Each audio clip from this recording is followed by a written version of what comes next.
मेरे प्यारे छोटे दोस्त, बिल्कुल फिक्र मत करो। हम इसे अब एकदम जीरो से शुरू करेंगे। मान लो हम एक नया देश या एक नया राज्य बसा रहे हैं और हमें उसे चलाने के लिए एक टीम बनानी है। मैं तुम्हें एक एक शब्द और एक एक स्टेप ऐसे समझाऊंगा जैसे हम कोई मजेदार कहानी सुन रहे हों। स्टेप 1, ये स्टेट लेजिस्लेचर आखिर भला क्या है? इसे हिंदी में राज्य विधानमंडल कहते हैं। सरल उदाहरण, जैसे तुम्हारे स्कूल को चलाने के लिए एक प्रिंसिपल और टीचर्स की टीम होती है जो नियम बनाती है कि स्कूल कितने बजे खुलेगा, कौन सी ड्रेस पहननी है।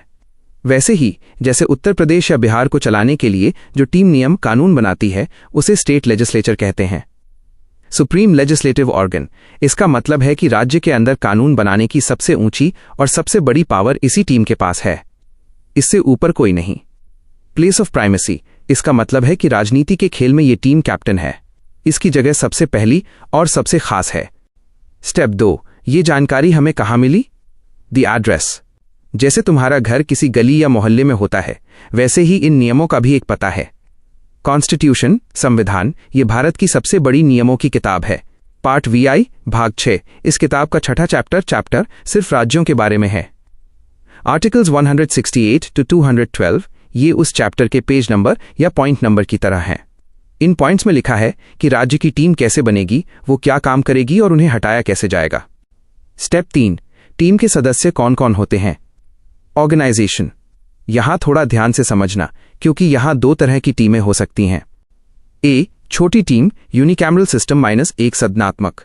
इसमें सिर्फ एक मीटिंग वाला कमरा होता है जिसे लेजिस्लेटिव असेंबली, विधानसभा कहते हैं। यहां टीम में दो लोग मुख्य हैं, गवर्नर, राज्यपाल, जोड़ लेजिस्लेटिव असेंबली, विधानसभा। बी, बड़ी टीम, बाइकैमरल सिस्टम -द्विसदनात्मक। इसमें दो मीटिंग वाले कमरे होते हैं। यहां टीम में 3 लोग मुख्य हैं, गवर्नर जोड़ लेजिस्लेटिव असेंबली, नीचे वाला कमरा जोड़ लेजिस्लेटिव काउंसिल, ऊपर वाला कमरा विधान परिषद। याद रखने वाली बात, जैसे हर घर में 2 मंजिल फ्लोर नहीं होती, वैसे ही हर राज्य में 2 कमरे हाउसेज नहीं होते। भारत में ज्यादातर राज्यों में सिर्फ एक ही कमरा असेंबली है। स्टेप 4, वो 6 खास राज्य कौन से हैं?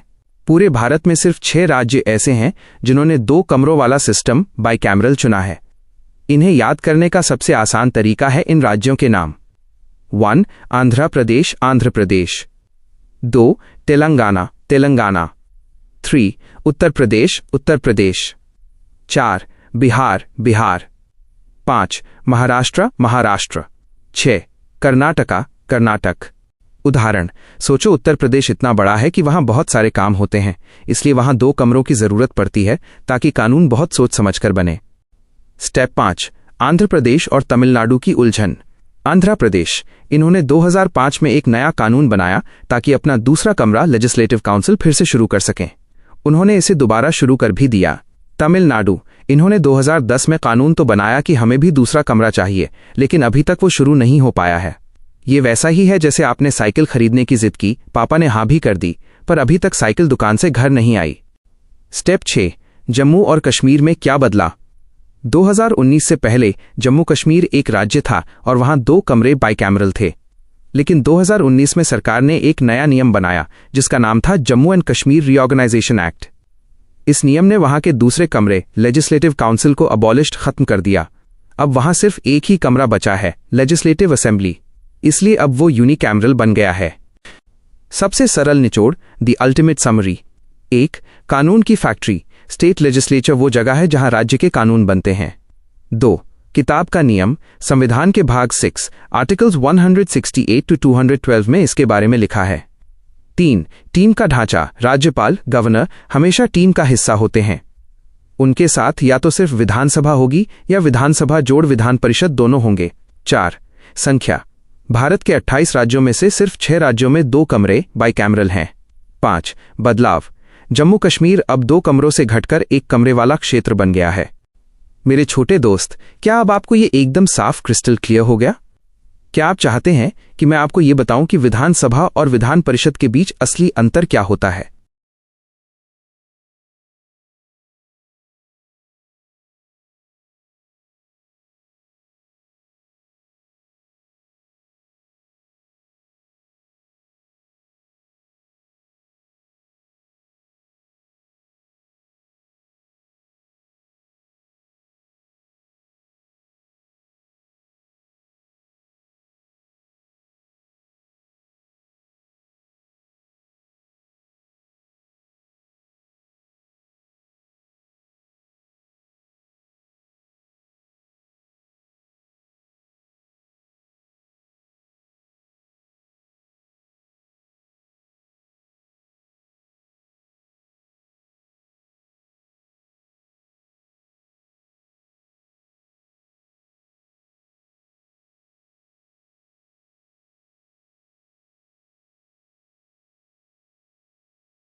बिल्कुल मेरे प्यारे दोस्त, अब मैं इसे दुनिया के सबसे आसान तरीके से समझाऊंगा।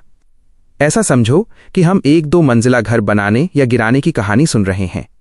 मैं एक एक शब्द और एक एक स्टेप को इतना गहरा डीप जाकर समझाऊंगा कि इसके बाद आपको कोई और किताब छूने की जरूरत नहीं पड़ेगी। स्टेप 1, घर को समझना। लेजिस्लेटिव काउंसिल क्या है? किसी भी राज्य की सरकार को चलाने के लिए दो तरह के कमरे हो सकते हैं। 1. लेजिस्लेटिव असेंबली, विधानसभा। यह पहली मंजिल है। यहां बैठने वाले लोगों, MLAs को हम और आप खुद चुनकर भेजते हैं। यह हर राज्य में होती ही है। 2. Legislative council, Vidhan Parishad. ये दूसरी मंजिल है। यहां बैठने वाले लोगों, MLCs को जनता सीधे वोट नहीं देती। ये कुछ ही राज्यों में है। आपका टेक्स्ट कहता है the legislative councils in the states can be created और अबॉलिश्ड। इसका आसान मतलब, ये दूसरी मंजिल काउंसिल अपनी मर्जी से कभी भी बनाई जा सकती है, क्रिएट या तोड़ी जा सकती है, एबॉलिश। ये परमानेंट नहीं है। स्टेप 2, शुरुआत कौन करेगा? स्टेट असेंबली की जिम्मेदारी। अगर किसी राज्य को अपनी दूसरी मंजिल बनवानी है या तोड़वानी है तो सबसे पहले उस राज्य की अपनी विधानसभा, असेंबली को शोर मचाना होगा। उन्हें एक प्रस्ताव, रेजोल्यूशन पास करना होगा। आपका टेक्स्ट कहता है if the legislative assembly of the concern state passes a resolution to that effect. इसका आसान मतलब, दिल्ली की सरकार, पार्लियामेंट तब तक कुछ नहीं करेगी जब तक राज्य खुद हाथ उठाकर न कहे कि हमें काउंसिल चाहिए या हमें काउंसिल नहीं चाहिए। स्टेप 3, सबसे मुश्किल पड़ाव, स्पेशल मेजॉरिटी क्या है? राज्य की विधानसभा में इस बात पर वोटिंग होती है। यहां स्पेशल मेजॉरिटी चाहिए होती है। इसे बहुत ध्यान से समझना, क्योंकि यहां बड़े बड़े लोग गलती करते हैं। आपका टेक्स्ट कहता है majority of the total membership and 2/3 RD of the members present and voting. आसान भाषा में उदाहरण, मान लो विधानसभा में कुल 300 सीटें हैं। पहली शर्त, टोटल मेजॉरिटी, कुल सीटों का आधा से ज्यादा, यानी 300 का आधा 150, तो कम से कम 151 लोगों को हां बोलना ही पड़ेगा। 2, दूसरी शर्त, 2/3 RD प्रेजेंस। मान लो उस दिन वोटिंग के समय सिर्फ 240 लोग ही ऑफिस आए हैं, तो उन 240 का 2/3 हिस्सा, यानी 240 टाइम्स फ्रैक 23 इक्वल्स 160 लोगों को हां बोलना पड़ेगा। जब ये दोनों शर्तें पूरी होंगी तभी वो कागज, रेजोल्यूशन पास माना जाएगा। ये स्पेशल इसलिए है ताकि कोई भी सरकार मजाक मजाक में काउंसिल ना बना ले। स्टेप 4, दिल्ली का फैसला, द पार्लियामेंट। जब राज्य अपना काम कर लेता है तो वो कागज दिल्ली में पार्लियामेंट, संसद के पास जाता है। अब असली पावर इनके हाथ में है। आपका टेक्स्ट कहता है .can का लिंक बी क्रिएटेड और abolished by the Parliament under article 169 by a simple procedure. इसका आसान मतलब, आर्टिकल 169 वो कानून की किताब का पन्ना है जो पार्लियामेंट को ये पावर देता है। मजे की बात यह है कि पार्लियामेंट के लिए ये काम बहुत आसान है, सिंपल प्रोसीजर। स्टेप 5, आसान बहुमत, सिंपल मेजॉरिटी। पार्लियामेंट को राज्य की तरह कड़ी मेहनत नहीं करनी पड़ती। आपका टेक्स्ट कहता है this act of parliament is passed by a simple majority. इसका आसान मतलब, पार्लियामेंट में जितने लोग उस समय बैठे हैं, बस उनमें से आधे से ज्यादा 50% जोड़ 1 लोग हां कर दें तो काम हो गया। राज्य के लिए मुश्किल रास्ता है, लेकिन दिल्ली के लिए रास्ता बहुत सीधा है। स्टेप 6, संविधान संशोधन क्यों नहीं? आर्टिकल 368 का सच। यह आपके टेक्स्ट की सबसे जरूरी लाइन है। आपका टेक्स्ट कहता है .not का link deemed to be an amendment of the Constitution under article 368। इसका आसान मतलब, देखो, भारत के संविधान, कॉन्स्टिट्यूशन को बदलना बहुत बड़ा और मुश्किल काम है। उसे आर्टिकल 368 कहते हैं। लेकिन काउंसिल को बनाना या हटाना इतना छोटा काम माना जाता है कि उसे संविधान बदलना नहीं कहा जाता। इसे बस एक साधारण कानून, ऑर्डिनरी लॉ की तरह पास कर दिया जाता है। पूरे टॉपिक का सबसे बेस्ट निचोड़, समरी फॉर अ किड। 1, इच्छा, डिजायर, राज्य की विधानसभा, असेंबली को पहले चाहना होगा। 2, मेहनत, स्टेट्स हार्ड वर्क, राज्य को स्पेशल मेजॉरिटी, कुल का 50% से ज्यादा जोड़ आए हुए लोगों का 2/3 से पास करना होगा। 3, मंजूरी, पार्लियामेंट्स अप्रूवल, फिर दिल्ली की संसद इसे सिंपल मेजॉरिटी, सिर्फ 50% से ज्यादा से पास करेगी। 4, नियम, रूल, ये सब आर्टिकल 169 के तहत होता है और इसे कोई बड़ा संविधान संशोधन, अमेंडमेंट नहीं माना जाता। एक छोटा सा एक्स्ट्रा फैक्ट जो आपको जीनियस बनाएगा। अभी भारत में सिर्फ 6 राज्यों, यूपी, बिहार, महाराष्ट्र, कर्नाटका, आंध्र प्रदेश, तेलंगाना के पास ये दूसरी मंजिल है।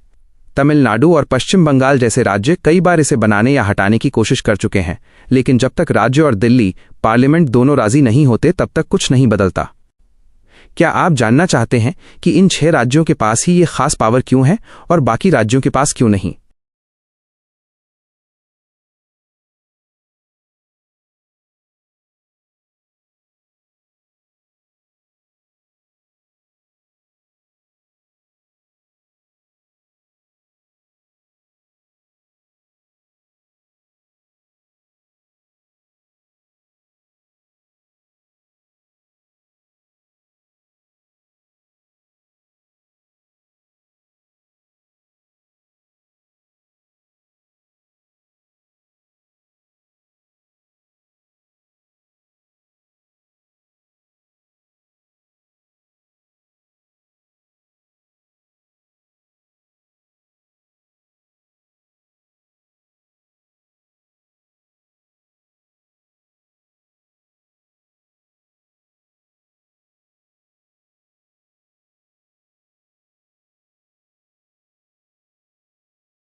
मेरे प्यारे छोटे दोस्त, बिल्कुल फिक्र मत करो।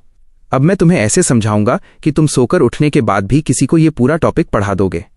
हम एक एक शब्द को बहुत गहराई डीप से पकड़ेंगे। स्टेप 1, लेजिस्लेटिव असेंबली, विधानसभा का असली मतलब।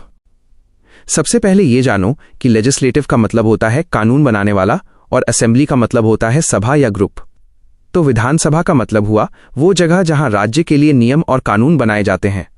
उदाहरण, जैसे आपके घर में पापा मम्मी नियम बनाते हैं कि आप कितने बजे खेलोगे, वैसे ही राज्य जैसे यूपी, बिहार, दिल्ली के लिए नियम यहां बनते हैं।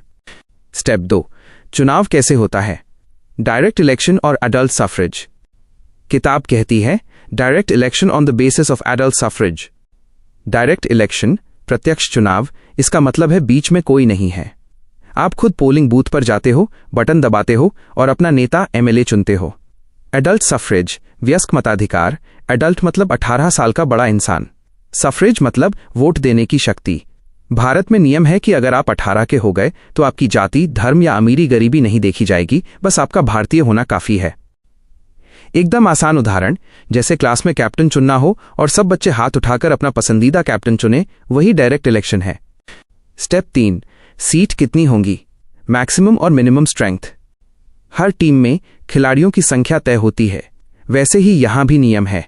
सबसे ज्यादा मैक्सिमम 500 सीटें, इससे बड़ा कमरा नहीं हो सकता। सबसे कम मिनिमम 60 सीटें, इससे छोटी टीम काम नहीं कर पाएगी। लेकिन यहां एक ट्विस्ट है, एक्सेप्शंस। कुछ राज्य बहुत छोटे हैं जहां आबादी कम है, वहां 60 लोग नहीं मिल पाते, इसलिए कानून ने उन्हें छूट दी है। अरुणाचल प्रदेश, सिक्किम और गोवा, यहां सिर्फ 30 लोग भी विधानसभा चला सकते हैं। मिजोरम, यहां कम से कम 40 लोग। नागालैंड, यहां कम से कम 46 लोग। स्टेप 4, सिक्किम और नागालैंड की अनोखी बात, इनडायरेक्ट इलेक्शन। आपकी टेक्स्ट में लिखा है some members are elected indirectly. इसका मतलब है कि कुछ खास सीटों पर आम जनता वोट नहीं डालती। सिक्किम का उदाहरण, वहां एक सीट संघा के लिए है। इसमें सिर्फ बौद्ध मठों के भिक्षु, मंक्स ही वोट देते हैं और अपना नेता चुनते हैं। ये आम चुनाव जैसा नहीं है, इसलिए इसे इनडायरेक्ट या स्पेशल इलेक्शन की कैटेगरी में रखा जाता है। स्टेप 5, एंग्लो इंडियन वाली कहानी, नॉमिनेटेड मेंबर्स। आर्टिकल 333, यह एक जादुई शक्ति थी जो गवर्नर, राज्यपाल के पास थी। नॉमिनेट, मनोनीत, इसका मतलब है बिना चुनाव के अपनी पसंद से किसी को मेंबर बना देना।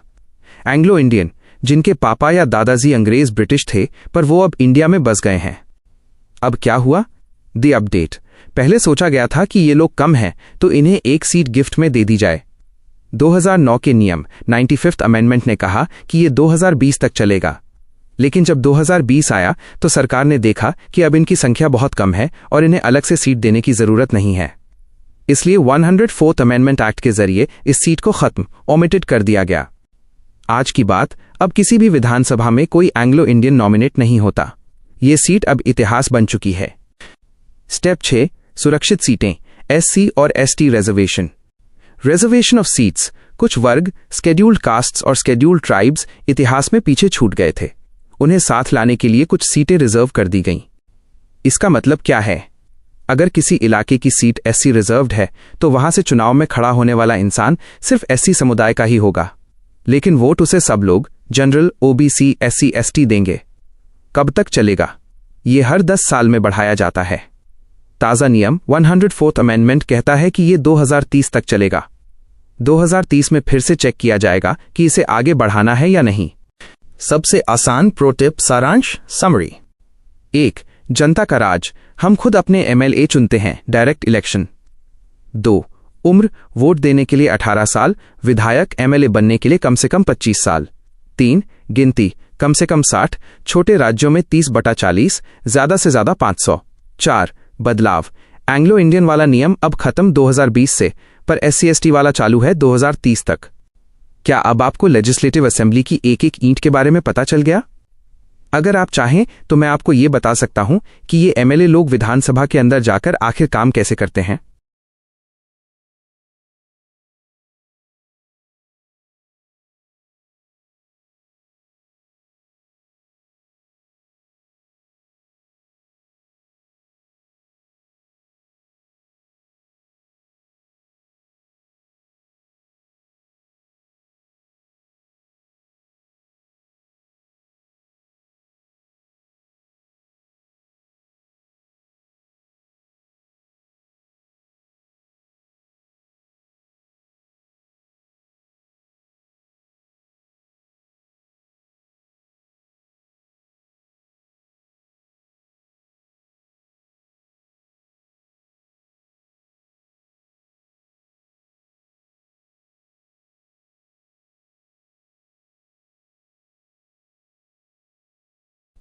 मेरे नन्हे जीनियस दोस्त, आज मैं तुम्हें इस टॉपिक का सुपर मास्टर बना दूंगी।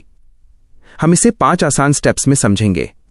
कल्पना करो कि हम एक बहुत बड़ा केक भारत काट रहे हैं और हमें इसे सबको बराबर बांटना है। स्टेप 1, चुनाव का मुकाबला, how we pick a winner. सबसे पहले समझो कि नेता चुना कैसे जाता है। टेक्स्ट कहता है फर्स्ट पास्ट द पोस्ट। इसका मतलब यह एक दौड़ की तरह है। मान लो 4 लोग चुनाव में खड़े हैं। राहुल को मिले 10 वोट, पूजा को 9 और बाकी को 2-2। राहुल जीत गया। गहराई की बात, राहुल को कुल मिलाकर आधे वोट 50% नहीं मिले, फिर भी वो जीत गया क्योंकि वो बाकी सबसे आगे था। इसे ही फर्स्ट पास्ट द पोस्ट, सबसे आगे निकलने वाला विजेता कहते हैं। सिंगल मेंबर, हर इलाके से सिर्फ एक ही बच्चा क्लास मॉनिटर नेता बनेगा, 2 नहीं। स्टेप 2, नक्शे पर लकीरें खींचना, डिवाइडिंग द स्टेट। अब इतने बड़े राज्य में सब लोग एक साथ वोट देंगे तो भीड़ हो जाएगी। इसलिए हम राज्य को छोटे छोटे टुकड़ों में बांटते हैं जिन्हें कंस्टिट्यूएंसी चुनाव क्षेत्र कहते हैं। बराबर का नियम, रेशियो, सरकार एक जादुई तराजू लेकर बैठती है। वो देखती है कि अगर इलाका A में 1 लाख लोग हैं तो इलाका B में भी 1 लाख ही होने चाहिए। क्यों? ताकि हर नेता बराबर मेहनत करे और किसी भी आम आदमी की वोट की कीमत कम न हो। सेंसस, जनगणना, ये वो किताब है जिसमें लिखा होता है कि किस गली में कितने लोग रहते हैं। हम इसी किताब को देखकर नक्शा बनाते हैं। स्टेप 3, रेशियो 1976 का बड़ा फ्रीज, द 1971 रूल। यहां से कहानी में मोड़ आता है। 42nd अमेंडमेंट एक्ट ऑफ 1976 नाम का एक कानून आया। हुआ क्या? सरकार ने कहा आज से सीटों की संख्या पर ताला फ्रीज लगाया जाता है। क्यों? कुछ राज्य अपनी जनसंख्या पॉपुलेशन कम कर रहे थे, जो अच्छी बात है, और कुछ राज्यों में जनसंख्या बहुत बढ़ रही थी। अगर सीटें जनसंख्या के हिसाब से बढ़ती तो ज्यादा बच्चे पैदा करने वाले राज्यों को ज्यादा नेता मिल जाते। ये तो गलत होता। इसलिए 1971 की गिनती पर सब कुछ रोक दिया गया ताकि कोई राज्य नुकसान में न रहे। स्टेप 4, तारीखों का खेल, 84th and 87th अमेंडमेंट्स। जब साल 2000 आया तो सबको लगा अब ताला खुलेगा, लेकिन 84th अमेंडमेंट 2001 ने कहा नहीं, अभी भी खतरा है, इस ताले को 2026 तक बंद रहने दो। एक छोटा बदलाव, 87th अमेंडमेंट 2003, सरकार ने कहा ठीक है, हम सीटों की संख्या टोटल काउंट नहीं बढ़ाएंगे, लेकिन शहर के अंदर जो लकीरें हैं उन्हें थोड़ा खिसका सकते हैं। उदाहरण, मान लो एक शहर में बहुत भीड़ हो गई और दूसरे में कम, तो हमने नक्शे की लकीर थोड़ी इधर उधर कर दी ताकि जनसंख्या बराबर रहे, पर राज्य की कुल सीटें, जैसे उत्तर प्रदेश की 403 सीटें, उतनी ही रहीं। इसके लिए 2001 की जनगणना का इस्तेमाल हुआ। स्टेप 5, आज का सच, द 2026 कॉन्टेक्स्ट। चूंकि अभी 2026 चल रहा है, ये टॉपिक सबसे ज्यादा जरूरी है। अब क्या होगा? अब वो 50 साल पुराना ताला खुलने वाला है। अब फिर से सीटों की गिनती होगी। नया क्या है? भारत का नया संसद भवन, पार्लियामेंट हाउस, इसीलिए बड़ा बनाया गया है क्योंकि अब नेताओं की संख्या बहुत ज्यादा बढ़ने वाली है। सबसे आसान निचोड़, समरी फॉर अ किड। 1, जीत। जो सबसे आगे वो विनर, FPTP। 2. इलाका, सबको बराबर आबादी में बांटना, कॉन्स्टिट्यूएंसी। 3. गिनती, लोगों को गिनना, सेंसस। 4. ताला, फ्रीज, 1971 से 2026 तक सीटों की संख्या को नहीं बढ़ाया गया ताकि सब बराबर रहें। 5. आज अब 2026 आ गया है तो अब ये ताला खुलेगा और नए सिरे से सीटें बांटी जाएंगी। एक प्रो टिप, एक्स्ट्रा सीक्रेट, तुम्हारे टेक्स्ट में लिखा है कि पार्लियामेंट तय करेगी कि नक्शा कौन बनाएगा। इसके लिए एक डिलिमिटेशन कमीशन, परिसीमन आयोग बनाया जाता है जिसमें रिटायर्ड जज होते हैं जो किसी की तरफदारी नहीं करते। क्या आप जानना चाहोगे कि आपके अपने राज्य में कितनी सीटें हैं और वो 2026 के बाद कितनी बढ़ सकती हैं?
नमस्ते मेरे प्यारे स्टूडेंट, आज मैं तुम्हें अपनी उंगली पकड़कर राजनीति की इस दुनिया की सैर पर ले जाऊंगा। तुम बस ये समझ लो कि तुम एक सुपर हीरो की टीम बना रहे हो और तुम्हें अपनी टीम के लिए सबसे अच्छे लोग चुनने हैं।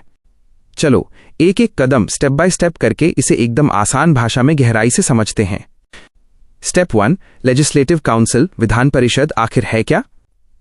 सबसे पहले ये जानो कि जैसे हमारे देश में दिल्ली में 2 बड़े कमरे हाउसेज होते हैं, एक लोकसभा और एक राज्यसभा, वैसे ही राज्यों में भी 2 कमरे हो सकते हैं। पहला कमरा लेजिस्लेटिव असेंबली, इसे हम विधानसभा कहते हैं, जहां हम खुद वोट देकर नेता चुनते हैं। दूसरा कमरा लेजिस्लेटिव काउंसिल, इसे हम विधान परिषद कहते हैं। इसे अपर हाउस, ऊपरी सदन भी कहते हैं। यह बड़ों और समझदारों का कमरा माना जाता है। लेकिन याद रखना, यह भारत के हर राज्य में नहीं है, सिर्फ 6 राज्यों में है। बाकी राज्यों ने कहा कि हमें इसकी जरूरत नहीं है। स्टेप 2, इसमें कितने लोग बैठ सकते हैं? स्ट्रेंथ, संविधान ने इसके लिए एक लिमिट तय की है ताकि यह बहुत बड़ा न हो जाए। 1, ऊपरी सीमा, एप्टीड, इसमें उस राज्य की विधानसभा के कुल लोगों के 1/3 RD से ज्यादा लोग नहीं हो सकते। एग्जाम्पल, अगर विधानसभा की क्लास में 300 बच्चे हैं तो परिषद की क्लास में 100 से ज्यादा बच्चे नहीं बैठ सकते। 2, निचली सीमा, मिन, इसमें कम से कम 40 लोग होने ही चाहिए। 40 से कम में काम नहीं चलेगा। 3, शक्ति किसके पास है? पार्लियामेंट के पास यह ताकत है कि वो किसी राज्य में इसे बना भी सकती है और मिटा भी सकती है। स्टेप 3, यहां लोग पहुंचते कैसे हैं? द मैजिक ऑफ फ्रैक्शंस, यहां का चुनाव बड़ा जादुई है। लोग सीधे वोट नहीं देते, इसे हम 5 हिस्सों में बांटते हैं। मान लो हमें 60 लोग चुनने हैं। 1/3 RD हिस्सा असेंबली द्वारा विधानसभा के नेता MLAs मिलकर कुछ लोगों को चुनते हैं। 60 का 1 डिवाइडेड बाय 3 = 20 लोग। 1/3 RD हिस्सा लोकल बॉडीज द्वारा तुम्हारे शहर के नगर निगम वाले और जिले के बोर्ड वाले लोग इन्हें चुनते हैं। 20 लोग। 1/2 हिस्सा ग्रेजुएट्स द्वारा, ये वो बड़े भैया दीदी हैं जिन्होंने कॉलेज खत्म किए 3 साल हो गए हैं। ये पढ़े लिखे लोग अपना एक नेता चुनते हैं। 5 लोग। 1/2 हिस्सा टीचर्स द्वारा, वो टीचर्स जो 9वीं क्लास से ऊपर के बच्चों को 3 साल से पढ़ा रहे हैं, वे अपना नेता चुनते हैं। 5 लोग। 1/6 हिस्सा गवर्नर द्वारा, ये सबसे खास है। राज्य का सबसे बड़ा अधिकारी गवर्नर ऐसे 10 लोगों को बिना किसी चुनाव के चुन लेता है जो आर्ट, साइंस या समाज सेवा में बहुत बड़े नाम हों। स्टेप 4, चुनाव की तकनीक, सिंगल ट्रांसफरेबल वोट। इसे ऐसे समझो, जब हम वोट देने जाते हैं तो हम सिर्फ एक आदमी को चुनते हैं, लेकिन यहां हम पसंद, प्रेफरेंस बताते हैं। एग्जाम्पल, बैलेट पेपर पर 3 नाम लिखे हैं। तुम कहोगे मेरी पहली पसंद राहुल है, अगर राहुल न जीत पाए तो मेरी दूसरी पसंद प्रिया है। इससे वोट बेकार नहीं जाता, वो दूसरे को ट्रांसफर हो जाता है। इसी को सिंगल ट्रांसफरेबल वोट कहते हैं। स्टेप 5, इसकी जरूरत क्यों पड़ी? इंपॉर्टेंस। 1. जल्दबाजी पर रोक, चेक ऑन हेस्टी एक्शंस। कभी कभी विधानसभा जोश में कोई ऐसा कानून बना देती है जो शायद सही न हो। तब परिषद के लोग कहते हैं रुको, जरा ठंडे दिमाग से सोचो, ये एक स्पीड ब्रेकर की तरह काम करते हैं ताकि एक्सीडेंट ना हो। 2. समझदारों की एंट्री। डॉक्टर, साइंटिस्ट और प्रोफेसर्स अक्सर चुनाव की लड़ाई झगड़े से डरते हैं। परिषद उन्हें बिना लड़े सरकार का हिस्सा बनने का मौका देती है ताकि वे अपनी अक्ल का इस्तेमाल देश के लिए कर सकें। स्टेप 6, लोग इसका विरोध क्यों करते हैं? Opposition. 1.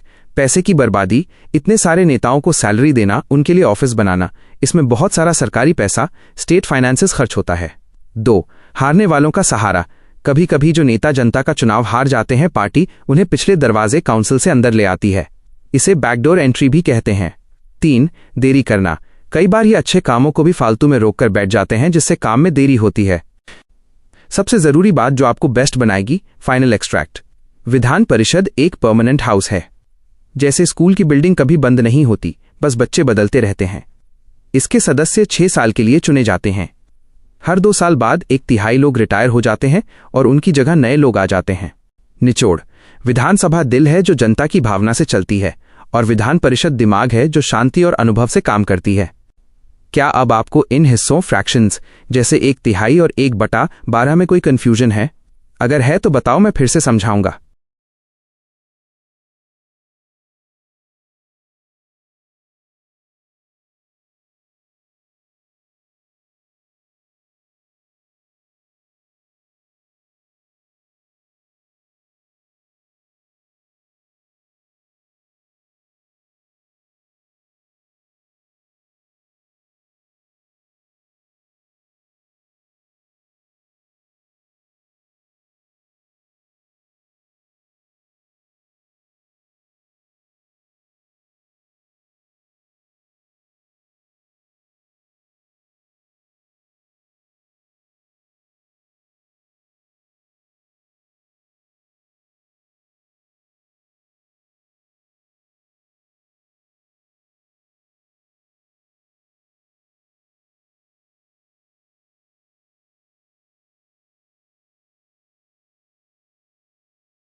This is your pro-level compact cheat sheet.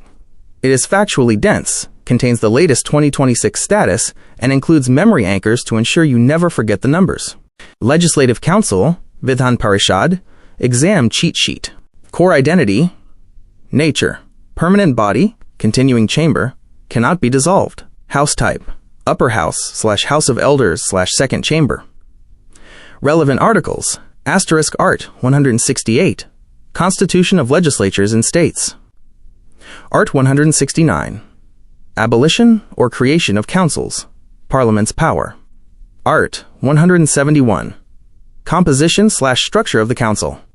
Art 182. Officers. Chairman and deputy chairman. Art 197. Restriction on powers. Council can only delay bills. Strength and limits, the math. Max limit, 1/3 to the power of RD of total seats in the state assembly. Min limit, fixed at 40 members. Constitutional mandate. Decision maker. Exact strength is determined by the parliament. Membership and tenure. Term, 6 years for each member. MLC. Rotation, 1/3 to the power of RD members retire every 2 years. Eligibility, must be citizen of India, minimum 30 years old, and an elector in that state. Composition, the 5-slice pie, 1/3, elected by MLAs, assembly members. 1/3, elected by local bodies, municipalities/district boards. 1/6, nominated by governor. Fields, literature, science, art, social service, cooperative movement. 1/12, elected by graduates, 3+ years standing. 1/12, elected by teachers. Secondary plus level, 3+ years experience. Latest status, 2026. Current states, 6. Uttar Pradesh, Bihar, Maharashtra, Karnataka, Andhra Pradesh, Telangana. Key fact, West Bengal and Odisha have passed resolutions for a council, but they are pending parliamentary approval. Powers. No power over money bills. Only 4 months max delay power for ordinary bills. 3 months plus 1 month on second pass. Memory anchors and tricks. Trick for states. KUMBAT. K. Karnataka. U. Uttar Pradesh. M. Maharashtra. B. Bihar. A. Andhra Pradesh. T. Telangana. Trick for governor's nominees. Class. Cooperative movement. Literature. Arts. Science. Social service. The rule of 3 inches. Most elections are in multiples of 3. 1/3, 1/6, 1/12. Notice that 1/12 plus 1/12 equals 1/6. Daily revision strategy. 3-step method. 1. The morning mirror recall. Before checking your notes, try to list the 6 inches Kumbat states and the 5 slices of the election pie from memory as soon as you wake up. 2. The fraction flow visualization. Draw a circle. Slice it into 1/3 local, 1/3 MLAs, 1/6 Gov, 1/12 grads, 1/12 teachers. Do this once a day for 3 days. It will be locked in your permanent memory. 3. The active link revision. Every time you see a news item about a governor or an MLA, quickly ask yourself, how many members do they send to the Legislative Council? Fact check alert. Unlike the Rajya Sabha National, the Legislative Council is not equal to the Assembly in power. It is purely an advisory and delay-inducing body. Would you like me to create a 5-question fast-fire quiz based on these pointers to test your recall right now?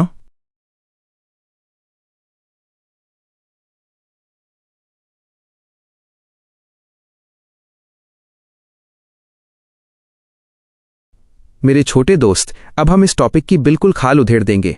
तुम बस शांति से बैठो और मेरी बातों को एक कहानी की तरह सुनो। हम जमीन से शुरू करेंगे और आसमान तक जाएंगे। 1. राज्य की सरकार आखिर होती क्या है? The basics. जैसे तुम्हारे घर में पापा और मम्मी मिलकर फैसले लेते हैं, वैसे ही देश में एक सेंट्रल गवर्नमेंट होती है जो पूरे देश का ध्यान रखती है। लेकिन इंडिया इतना बड़ा है कि एक सरकार सब कुछ नहीं देख सकती, इसलिए हमने हर राज्य स्टेट को उसकी अपनी सरकार दी है। अब नियम बनाने वाली इस मशीन को हम लेजिस्लेटिव कहते हैं। इसके 2 हिस्से हो सकते हैं। लेजिस्लेटिव असेंबली, विधानसभा, ये पहला कमरा है। यहां वो लोग बैठते हैं जिन्हें हम जनता खुद वोट देकर चुनते हैं। ये हर राज्य में होता है। लेजिस्लेटिव काउंसिल, विधान परिषद, ये दूसरा कमरा है। यहां सीधे जनता वोट नहीं देती, बल्कि कुछ खास लोग जैसे टीचर्स और लोकल नेता चुनाव करते हैं। ये सब राज्यों में नहीं होता। 2. ऑप्शन का क्या मतलब है? The choice. हमारा कॉन्स्टिट्यूशन, संविधान माइनस नियमों की किताब बहुत ही फ्लेक्सिबल है। वो किसी राज्य को मजबूर नहीं करता। अगर कोई राज्य छोटा है तो वो कहता है, मुझे 2 कमरों की क्या जरूरत, 1 कमरे असेंबली से काम चल जाएगा। इसे यूनिकैमरल कहते हैं। अगर कोई राज्य बड़ा है और वो चाहता है कि कानूनों को बहुत सोच समझकर बनाया जाए, तो वो दूसरा कमरा काउंसिल भी रख सकता है। इसे बाईकैमरल कहते हैं। 3. यह दूसरा कमरा काउंसिल बनता कैसे है? The process. मान लो उत्तर प्रदेश या तमिलनाडु को अपना दूसरा कमरा बनाना या हटाना है। ये काम आर्टिकल 169 अनुच्छेद 169 के तहत होता है। इसके 3 बड़े स्टेप्स हैं। स्टेप 1, राज्य का फैसला। राज्य की असेंबली में एक मीटिंग होगी। वहां जितने लोग मौजूद हैं उनमें से 2/3 लोगों को हां कहना होगा। इसे स्पेशल मेजॉरिटी कहते हैं। ये कोई आम बात नहीं है, बहुत भारी बहुमत चाहिए होता है। स्टेप 2, दिल्ली की परमिशन। राज्य के हां बोलने के बाद ये कागज दिल्ली में पार्लियामेंट संसद के पास जाता है। स्टेप 3, कानून बनाना। जब दिल्ली की संसद इस पर मुहर लगा देती है और राष्ट्रपति साइन कर देते हैं, तब जाकर वो दूसरा कमरा काउंसिल बनता या हटता है। 4, तमिलनाडु की तू मैं, द तमिलनाडु कॉन्फ्लिक्ट। यहां पिछले 25-30 सालों से एक अजीब खेल चल रहा है। तमिलनाडु में 2 बड़ी पार्टियां हैं, डीएमके और एआईएडीएमके। 1986 में एआईएडीएमके की सरकार थी। उन्होंने लेजिस्लेटिव काउंसिल को अबॉलिश कर दिया। उन्हें लगा ये फालतू का खर्चा है। उसके बाद जब भी डीएमके आती वो कहती हमें काउंसिल चाहिए। जब एआईएडीएमके आती वो कहती हमें नहीं चाहिए। 2010 का ड्रामा, डीएमके ने दिल्ली से कानून पास करवा लिया कि तमिलनाडु में काउंसिल बनेगी, लेकिन इससे पहले कि कमरा सजता और लोग बैठते, सरकार बदल गई और AIADMK वापस आ गई। उन्होंने तुरंत दिल्ली को बोला, रुक जाओ, हमें ये कमरा नहीं चाहिए। आज भी वो फाइल दिल्ली में दबी पड़ी है। इसे रिपील बिल, कैंसिल करने वाला बिल कहते हैं। 5. आंध्र प्रदेश, राजस्थान और असम की स्थिति। आंध्र प्रदेश, यह राज्य कभी हां बोलता है, कभी ना। इन्होंने 1958 में काउंसिल बनाई, 1985 में हटाई और 2007 में फिर से बना ली। अभी फिर से इसे हटाने की बातें चल रही हैं। राजस्थान और असम, इन राज्यों ने भी अपनी विधानसभा असेंबली में हां बोल दिया है कि उन्हें काउंसिल चाहिए। दिल्ली की एक स्टैंडिंग कमेटी, एक ग्रुप जो जांच करता है, ने भी कह दिया है कि हां बना दो, लेकिन अभी तक फाइनल कानून नहीं बना है, इसलिए ये पेंडिंग है। 6. नेशनल पॉलिसी की जरूरत क्यों है? अभी क्या हो रहा है? जब किसी पार्टी का मन करता है वो काउंसिल बना लेती है, जब मन करता है हटा देती है। इसमें जनता का करोड़ों रुपया बर्बाद होता है क्योंकि नए ऑफिस बनाने पड़ते हैं, सैलरी देनी पड़ती है। इसीलिए बड़े बड़े एक्सपर्ट्स कह रहे हैं कि एक नेशनल पॉलिसी, राष्ट्रीय नीति होनी चाहिए, यानी एक ऐसा फिक्स नियम कि अगर आपका राज्य इतना बड़ा है तभी आप काउंसिल रख सकते हो, ताकि ये बार बार बदलने वाला ड्रामा खत्म हो। सबसे आसान निचोड़, the master summary. 1. Legislative council, Vidhan Parishad, राज्य का ऊपरी सदन, अपर हाउस है। 2. ये सब राज्यों में नहीं है, सिर्फ 6 राज्यों और यूपी, बिहार, महाराष्ट्र, कर्नाटका, AP, तेलंगाना में है। 3. इसे बनाने या हटाने की चाबी आर्टिकल 169 में है। 4. पहले राज्य को 2/3 बहुमत से पास करना होगा, फिर संसद पार्लियामेंट कानून बनाएगी। 5. इसका फायदा यह है कि यहां एक्सपर्ट्स, अनुभवी लोग बैठकर सरकार को अच्छी सलाह देते हैं। 6. इसका नुकसान यह है कि इसमें पैसा बहुत खर्च होता है और काम थोड़ा धीमा हो जाता है। मेरे दोस्त, अब तुम इस टॉपिक के प्रोफेसर बन चुके हो। क्या तुम चाहते हो कि मैं तुम्हें एक मजेदार उदाहरण देकर समझाऊं कि इस काउंसिल में लोग आखिर घुसते कैसे हैं, इनका चुनाव कैसे होता है? क्योंकि इनका तरीका बहुत अलग और मजेदार है।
नमस्ते मेरे छोटे दोस्त, घबराओ मत, अब हम इसे और भी गहराई से इनडेप्थ समझेंगे। समझ लो कि भारत एक बहुत बड़ी कंपनी है और राज्य, स्टेट्स, उसकी छोटी छोटी शाखाएं, ब्रांचेस हैं। हर राज्य को चलाने के लिए एक सिस्टम होता है। चलो एक एक कदम, स्टेप बाय स्टेप आगे बढ़ते हैं। स्टेप 1, 2 कमरों वाला घर, द 2 हाउसेस। किसी भी राज्य में कानून बनाने के लिए 2 तरह के कमरे या सदन हो सकते हैं। 1. लेजिस्लेटिव असेंबली, विधानसभा, ये पावर हाउस है, यहां के लोगों को हम खुद चुनकर भेजते हैं। 2. लेजिस्लेटिव काउंसिल, विधान परिषद, ये एडवाइजर हाउस है, ये हर राज्य में नहीं होता, सिर्फ 6 राज्यों में है। डीप पॉइंट, आपका टेक्स्ट कहता है कि इनके पास लिमिटेड पावर्स हैं। इसका मतलब है कि असली चाबी असेंबली के पास होती है। अगर काउंसिल किसी कानून, लेजिस्लेशन को बदलना चाहे तो असेंबली उसकी बात मानने के लिए मजबूर नहीं है, वह उसे ओवरराइड, अपनी मर्जी से आगे बढ़ाना कर सकती है। स्टेप 2, कौन किसका बॉस है, पावर्स और वोटिंग। आपके टेक्स्ट में एक बहुत जरूरी बात लिखी है, वोट देने की ताकत। प्रेसिडेंट, राष्ट्रपति का चुनाव, जब पूरे देश का सबसे बड़ा मुखिया चुना जाता है तब राज्यसभा के सदस्य तो वोट डालते हैं, लेकिन लेजिस्लेटिव काउंसिल के सदस्य MLCs को कमरे से बाहर रखा जाता है, उन्हें वोट देने का हक नहीं है। राज्यसभा के सदस्यों का चुनाव, जब राज्य से किसी को दिल्ली की राज्यसभा में भेजना होता है तब भी सिर्फ असेंबली के लोग वोट देते हैं, काउंसिल के लोग नहीं। उदाहरण, समझो कि स्कूल की पिकनिक कहाँ जाएगी, इसका फैसला सिर्फ क्लास मॉनिटर्स MLAS करेंगे। जो लाइब्रेरी के असिस्टेंट MLCS हैं, उनसे पूछा तो जाएगा, लेकिन उनका वोट गिना नहीं जाएगा। स्टेप 3, खत्म होना या हमेशा चलते रहना। Term of legislature. यहां आपके टेक्स्ट ने 2 अलग अलग नियम बताए हैं। ए, लेजिस्लेटिव असेंबली, विधानसभा, ये 5 साल के लिए बनती है। डिसॉल्व, भंग, 5 साल खत्म होते ही ये गायब हो जाती है। फिर से नए चुनाव होते हैं। गवर्नर, राज्यपाल, अगर राज्य में लड़ाई हो जाए या सरकार गिर जाए तो गवर्नर साहब 5 साल से पहले भी इसे खत्म कर सकते हैं। इमरजेंसी, आपातकाल, अगर देश पर कोई मुसीबत आ जाए तो संसद कानून बनाकर इसका समय 1 साल के लिए बढ़ा सकती है। लेकिन जैसे ही मुसीबत खत्म होगी, 6 महीने के अंदर चुनाव कराकर नई असेंबली बनानी पड़ेगी। B, legislative council, Vidhan Parishad, ये परमानेंट है, यानी ये कभी बंद नहीं होती। इसके सदस्य 6 साल के लिए आते हैं। द मैजिक रूल, हर 2 साल बाद एक तिहाई सदस्य घर चले जाते हैं और उनकी जगह नए लोग आ जाते हैं। री इलेक्शन, जो सदस्य रिटायर हुआ है वो अगर चाहे और लोग उसे पसंद करें तो वो दोबारा भी सदस्य बन सकता है। इसकी कोई लिमिट नहीं है। स्टेप 4, सबसे आसान निचोड़, द बेस्ट समरी। अगर हम सब कुछ एक जगह जमा करें। 1, ताकत, राज्यसभा बड़ी बहन जैसी है जो कानून रोक सकती है। लेजिस्लेटिव काउंसिल छोटी बहन जैसी है जो सिर्फ सलाह दे सकती है। 2, चुनाव, MLCS को बड़े चुनावों प्रेसिडेंट में वोट डालने की परमिशन नहीं है। 3, समय, असेंबली 5 साल में खत्म हो जाती है, लेकिन काउंसिल हमेशा चलती रहती है। प्रोनाउंसिएशन गाइड, बोलने का सही तरीका। लेजिस्लेटिव, लेजिस्लेटिव, जो कानून बनाता है। परिषद, परिषद, सभा या काउंसिल। डिसॉल्व, डिसॉल्व, खत्म हो जाना। इमरजेंसी, इमरजेंसी, आपातकाल या बड़ा संकट। मेरे प्यारे दोस्त, क्या अब आपको यह समझ आया कि कैसे एक घर हमेशा चलता रहता है और दूसरा हर 5 साल में नया बनता है? क्या आप जानना चाहोगे कि गवर्नर राज्यपाल के पास और कौन सी जादुई शक्तियां होती हैं?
मेरे नन्हे जीनियस, अब हम इस टॉपिक की बिल्कुल खाल उधेड़ेंगे और एक एक शब्द को ऐसे समझेंगे कि तुम दूसरों को पढ़ाने लगोगे। अपनी इमेजिनेशन की शक्ति बढ़ाओ और मेरे साथ इस सफर पर चलो। हम इसे 4 बड़े स्टेप्स में समझेंगे। स्टेप 1, नेता बनने का लाइसेंस, आर्टिकल 173। जैसे गाड़ी चलाने के लिए ड्राइविंग लाइसेंस चाहिए, वैसे ही नेता बनने के लिए संविधान, कॉन्स्टिट्यूशन ने कुछ शर्तें रखी हैं। सिटीजन ऑफ इंडिया, भारत का नागरिक। इसका मतलब है कि वह इंसान कानूनी रूप से पूरी तरह भारतीय होना चाहिए। उसे भारत से प्यार होना चाहिए और उसके पास यहाँ की नागरिकता होनी चाहिए। कोई विदेशी मेहमान यहाँ आकर हमारे नियम नहीं बना सकता। उच्चारण, citizen of India. Age factor, उम्र का खेल। यहाँ 2 घर, हाउसेस होते हैं। 1, लेजिस्लेटिव असेंबली, विधानसभा, ये युवाओं के लिए है जहां उम्र कम से कम 25 ईयर्स होनी चाहिए। 2, लेजिस्लेटिव काउंसिल, विधान परिषद, ये बड़ों और अनुभवी लोगों के लिए है जहां उम्र कम से कम 30 ईयर्स होनी चाहिए। सिंपल उदाहरण, अगर तुम 24 साल के हो तो तुम विधानसभा का चुनाव नहीं लड़ सकते, चाहे तुम कितने भी होशियार क्यों ना हो। तुम्हें 25वें जन्मदिन का इंतजार करना ही होगा। उच्चारण, लेजिस्लेटिव असेंबली और काउंसिल। पार्लियामेंट्स एक्स्ट्रा रूल्स, संविधान ने एक खिड़की खुली रखी है कि अगर भविष्य में दिल्ली वाली सरकार पार्लियामेंट को लगे कि कुछ और नियम जोड़ने हैं तो वो जोड़ सकते हैं। स्टेप 2, चुनाव की जादुई किताब रिप्रेजेंटेशन ऑफ पीपल्स एक्ट 1951। यह एक खास कानून है जो चुनाव के बारीक नियम बताता है। इलेक्टर इन द स्टेट, राज्य का मतदाता। अगर आपको उत्तर प्रदेश का विधायक एमएलए बनना है तो आपका नाम उत्तर प्रदेश की किसी भी जगह की वोटर लिस्ट में होना चाहिए। आप ऐसा नहीं कर सकते कि आप मद्रास के वोटर हों और पंजाब में चुनाव लड़ें विधानसभा के लिए। गवर्नर्स नॉमिनेशन, राज्यपाल का चुनाव। विधान परिषद में कुछ लोगों को सीधे गवर्नर राज्यपाल चुनते हैं। उनके लिए नियम कड़ा है, उन्हें उसी राज्य का रेजिडेंट निवासी होना ही पड़ेगा, यानी उनका घर उसी राज्य में होना चाहिए। उच्चारण गवर्नर नॉमिनेशन। रिजर्व्ड सीट्स, आरक्षित सीटें। हमारे समाज में जो लोग पीछे रह गए थे SC ST, उन्हें आगे लाने के लिए कुछ सीटें उनके लिए लॉक कर दी जाती हैं। उन सीटों पर सिर्फ उसी कैटेगरी का इंसान खड़ा हो सकता है। सबसे जरूरी बात, एक SC ST व्यक्ति रिजर्व सीट पर तो लड़ ही सकता है, लेकिन अगर वो चाहे तो जनरल सीट, जहां कोई भी लड़ सकता है, पर भी चुनाव लड़ सकता है। उनके पास दोहरे मौके हैं। स्टेप 3, बाहर निकालने का रेड कार्ड, आर्टिकल 191। अगर कोई नेता बनने के बाद ये गलतियां करता है तो उसे कान पकड़कर बाहर निकाल दिया जाता है। इसे डिस्क्वालिफिकेशन कहते हैं। फॉरेन एलिजेंस, दूसरे देश से प्यार। अगर कोई चुपके से दूसरे देश की नागरिकता ले ले या किसी दूसरे देश के प्रति वफादारी दिखाए तो भारत उसे अपना नेता नहीं मानेगा। उच्चारण अलीजियंस। ऑफिस ऑफ प्रॉफिट, फायदे का पद। यह सबसे गहरा पॉइंट है। मान लो आप विधायक MLA हो और आप सरकारी स्कूल के प्रिंसिपल भी बन गए, जहां से आपको अलग से सैलरी मिल रही है। ये गलत है। आप एक साथ 2 सरकारी फायदे नहीं उठा सकते, क्योंकि इससे आपका लालच बढ़ सकता है। उच्चारण office of profit. Unsound mind, दिमाग का संतुलन। अगर कोई डॉक्टर और कोर्ट कह दे कि इस व्यक्ति का दिमाग काम नहीं कर रहा, मेंटली अनफिट, तो उसे हटा दिया जाता है, क्योंकि कानून बनाना कोई बच्चों का खेल नहीं है। उच्चारण अनसाउंड माइंड। अनडिस्चार्ज्ड इंसॉल्वेंट, दिवालिया। दिवालिया वो होता है जिसने बैंक से करोड़ों रुपए लिए पर चुका नहीं पाया और अब उसके पास फूटी कौड़ी नहीं बची। कोर्ट उसे इंसॉल्वेंट घोषित कर देता है। ऐसे इंसान को राज्य का पैसा नहीं सौंप सकते। उच्चारण इंसॉल्वेंट। स्टेप 4, संसद के और भी कड़े नियम, डिटेल डिस्क्वालिफिकेशंस। संसद पार्लियामेंट ने कुछ और बातें भी जोड़ी हैं जो तुम्हें सुपर एक्सपर्ट बनाएंगी। 1, क्राइम, जुर्म। अगर किसी नेता को किसी जुर्म में 2 साल या उससे ज्यादा की जेल की सजा मिल जाए तो उसकी सीट तुरंत छिन जाती है। 2, करप्शन, भ्रष्टाचार। अगर कोई सरकारी ठेकों में चोरी करते पकड़ा जाए या रिश्वत ले तो उसे बाहर कर दिया जाता है। 3, इलेक्शन एक्सपेंसेस, चुनाव का खर्चा। चुनाव के बाद हर नेता को हिसाब देना पड़ता है कि उसने कितने पैसे खर्च किए। अगर वो हिसाब नहीं दे पाता तो उसे डिस्क्वालीफाई कर दिया जाता है। इस पूरी क्लास का बेस्ट निचोड़। मेरे प्यारे छोटे दोस्त, नेता बनना कोई छोटी बात नहीं है। इसके लिए आपको 3 पिलर्स खंभों पर खड़ा होना पड़ता है। 1, आइडेंटिटी, आप पक्के भारतीय हों। 2, एबिलिटी, आपकी उम्र सही हो और आपका नाम वोटर लिस्ट में हो। 3, इंटेग्रिटी, आपका कैरेक्टर साफ हो, ना आप दिवालिया हो, ना अपराधी, और ना ही आप लालची, ऑफिस ऑफ प्रॉफिट हों। संविधान ने ये नियम इसलिए बनाए ताकि हमारी सरकार चलाने वाले लोग सबसे काबिल और ईमानदार हों। अगर इनमें से एक भी खंभा टूटा तो नेताजी की कुर्सी गिर जाएगी। क्या अब तुम ये जानना चाहोगे कि एक बार नेता बनने के बाद उन्हें काम क्या क्या करने पड़ते हैं? या फिर तुम्हें चुनाव लड़ने की पूरी प्रोसेस, फॉर्म भरने से लेकर जीतने तक जाननी है?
नमस्ते मेरे नन्हे जीनियस। आज हम एक बहुत ही ज़रूरी सफाई अभियान के बारे में बात करेंगे। जैसे आपकी मम्मी घर के कचरे को बाहर निकाल देती हैं ताकि घर साफ रहे, वैसे ही हमारे देश को चलाने वाले नेताओं के लिए एक कानून बना है, representation of the people act RPA 1951। यह कानून एक फिल्टर की तरह काम करता है ताकि गंदे और बुरे लोग सरकार में ना आ सकें। मैं आपको एक एक बात इतने प्यार से समझाऊंगा कि आप इसे कभी नहीं भूलेंगे। 1. चुनाव में धोखाधड़ी और गलत काम, इलेक्शन ऑफेंसेस और करप्ट प्रैक्टिसेस। सबसे पहले बात करते हैं खेल के नियमों की। मान लो स्कूल में मॉनिटर का चुनाव हो रहा है और कोई बच्चा सबको चॉकलेट बांटकर वोट मांग रहा है या डरा रहा है, तो क्या वो सही मॉनिटर बनेगा? बिल्कुल नहीं। कानून कहता है कि अगर कोई इंसान चुनाव के दौरान करप्ट प्रैक्टिसेस, भ्रष्ट आचरण यानी रिश्वत देना, डराना धमकाना या भगवान के नाम पर वोट मांगते हुए पकड़ा गया तो उसे खेल से बाहर कर दिया जाएगा। इसे कहते हैं इलेक्शन ऑफेंसेस। अगर कोर्ट ने उसे दोषी गिल्टी मान लिया तो वो अगले 6 साल तक चुनाव नहीं लड़ पाएगा। 2. जेल और सजा का नियम, कन्विक्शन और इम्प्रिजनमेंट। अब आता है सच्चाई का टेस्ट। अगर किसी व्यक्ति ने कोई ऐसा अपराध किया है जिसके लिए कोर्ट ने उसे 2 साल या उससे ज्यादा की इम्प्रिजनमेंट, जेल की सजा सुनाई है, तो वो नेता बनने के लायक नहीं रहता। उसे तुरंत डिस्क्वालीफाई, अयोग्य कर दिया जाता है। लेकिन इसमें एक ट्विस्ट है। अगर पुलिस किसी को सिर्फ शक के आधार पर नजरबंद करती है, जिसे प्रिवेंटिव डिटेंशन, निवारक निरोध कहते हैं, तो उसे डिस्क्वालीफाई नहीं किया जाएगा। यानी अगर आप सच में अपराधी साबित हुए और 2 साल जेल गए तभी आप बाहर होंगे। 3. पैसों का हिसाब किताब, अकाउंट ऑफ इलेक्शन एक्सपेंसेस। जब कोई चुनाव लड़ता है तो उसे सरकार को बताना पड़ता है कि उसने कितने पैसे खर्च किए। इसे lodge and account of election expenses, चुनावी खर्च का ब्यौरा देना कहते हैं। अगर कोई नेता समय पर अपनी खर्च की रसीदें जमा नहीं करता तो सरकार समझ जाती है कि इसकी नीयत साफ नहीं है। ऐसे लापरवाह इंसान को भी नेता बनने से रोक दिया जाता है। ये ठीक वैसा ही है जैसे मम्मी ने आपको सामान लाने के लिए पैसे दिए और आपने उनका हिसाब नहीं दिया। 4. सरकारी काम में निजी स्वार्थ, गवर्नमेंट कॉन्ट्रैक्ट्स और इंटरेस्ट्स। सोचो अगर क्लास मॉनिटर ही कैंटीन का मालिक बन जाए तो वो सबको वही खाने को कहेगा जिससे उसे फायदा हो, है ना? इसी को रोकने के लिए नियम है कि किसी नेता का गवर्नमेंट कॉन्ट्रैक्ट्स, सरकारी ठेकों या सेवाओं में कोई निजी स्वार्थ या हिस्सा नहीं होना चाहिए। नेता का काम जनता की सेवा करना है, ना कि सरकार के साथ बिजनेस करके अपनी जेब भरना। अगर वो ऐसा करता है तो उसे पद छोड़ना होगा। 5. लाभ का पद और सरकारी हिस्सेदारी, ऑफिस ऑफ प्रॉफिट और 25% शेयर। यह नियम कहता है कि कोई भी नेता ऐसी कंपनी में बड़ा पद, डायरेक्टर या मैनेजिंग एजेंट नहीं संभाल सकता जिसमें सरकार की 25% शेयर, 25% हिस्सेदारी हो। इसे ऑफिस ऑफ प्रॉफिट, लाभ का पद कहते हैं। इसका मतलब है कि आप एक साथ 2 नावों पर पैर नहीं रख सकते। या तो आप सरकार का हिस्सा बनकर जनता की सेवा करो या फिर बड़ी कंपनियों में बॉस बनकर पैसे कमाओ। दोनों काम एक साथ करना गलत है। 6. भ्रष्टाचार के कारण नौकरी से निकाला जाना, डिसमिसल फॉर करप्शन। अगर कोई व्यक्ति पहले सरकारी नौकरी करता था और उसे करप्शन, भ्रष्टाचार या डिसलॉयल्टी टू द स्टेट, देश के प्रति गद्दारी की वजह से नौकरी से डिसमिस दिया गया हो, तो वो कभी नेता नहीं बन सकता। जो अपनी पुरानी नौकरी में ईमानदार नहीं रहा, वो पूरे देश के साथ ईमानदार कैसे होगा? ऐसे लोगों के लिए राजनीति के दरवाजे हमेशा के लिए बंद हैं। 7. समाज में नफरत फैलाना, प्रमोटिंग एनमिटी और ब्राइबरी। हमारा देश एक परिवार की तरह है। जो लोग अलग अलग धर्मों या समूहों के बीच एनमिटी, दुश्मनी बढ़ाते हैं या लड़ाई करवाते हैं, उन्हें कानून सजा देता है। इसके अलावा अगर कोई ब्राइबरी, रिश्वतखोरी के मामले में पकड़ा जाता है तो उसे भी चुनाव लड़ने से रोक दिया जाता है। एक अच्छा नेता वो है जो सबको जोड़कर रखे, न कि सबको आपस में लड़ाए। 8.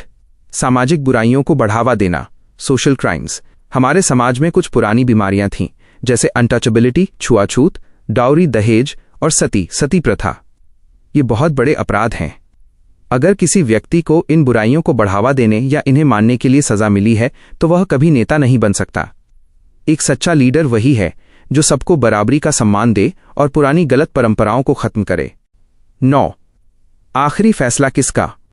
Decision by the governor. अब आप सोचेंगे कि ये सब तय कौन करेगा?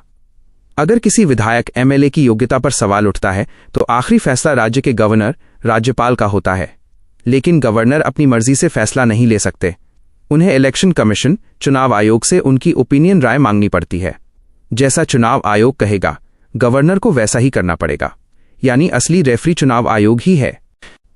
इस पूरी बात का निचोड़, समरी। मेरे प्यारे बच्चे, इस कानून का सीधा सा मतलब है कि एक नेता को ईमानदार, ऑनेस्ट, साफ चरित्र वाला, क्लीन कैरेक्टर, कानून को मानने वाला, लॉ अबाइडिंग और सबको प्यार करने वाला, इंक्लूसिव होना चाहिए। अगर कोई अपराधी है, लालची है या समाज में नफरत फैलाता है तो आरपीए 1951 उसे हमारे लोकतंत्र के मंदिर, संसद या विधानसभा में घुसने नहीं देता। क्या आप जानना चाहेंगे कि अगर कोई नेता जीतने के बाद अपनी पार्टी बदल लेता है तो उसे कैसे पद से हटाया जाता है? उसे एंटी डिफेक्शन लॉ कहते हैं। क्या मैं वो समझाऊं?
नमस्ते मेरे छोटे दोस्त।